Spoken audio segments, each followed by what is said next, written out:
You know, a question that comes up a lot is, well, what about the real parent, the biological parent?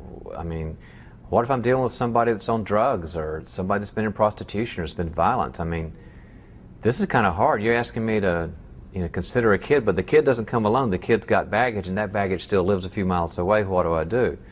Well, that's all true. I mean, there'd be no need for safe families if there weren't people in trouble and families in trouble. So what about them? Well, let's talk about a couple things. First is that you're getting ready to go on a journey, and journeys involve getting out the boat like Peter did and, walking on the water. And there's a faith aspect to it where there is an unknown because you're dealing with people that are struggling.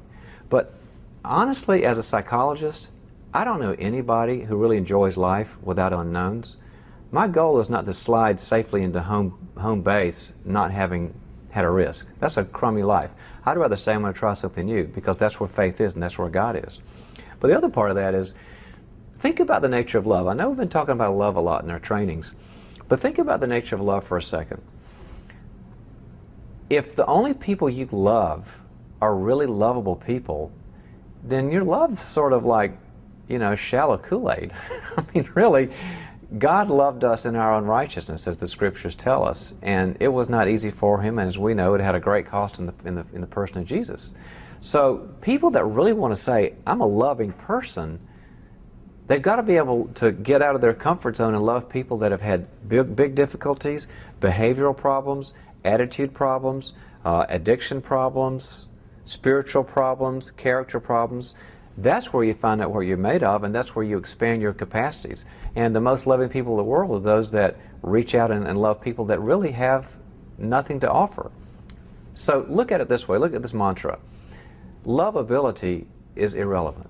How lovable that person is, how cuddly they are, how, whatever their socioeconomic status is and the amount of times they've not been in jail, that's really irrelevant. But there's another piece to this. There are a lot of fear aspects to doing anything unknown. And it's funny, there's some research that says that 85% of the things that we're afraid of never come true. If you're afraid of, gosh, what if I don't like them or I don't get along with them? What if they give us a hard time? We found out, fortunately, with safe families, there's been enough field research and enough examples, and we're doing extensive kind of like understanding what's going on. The opposite happens. You fall in love with the mother. You fall in love with the father. And I'll tell you why that's true.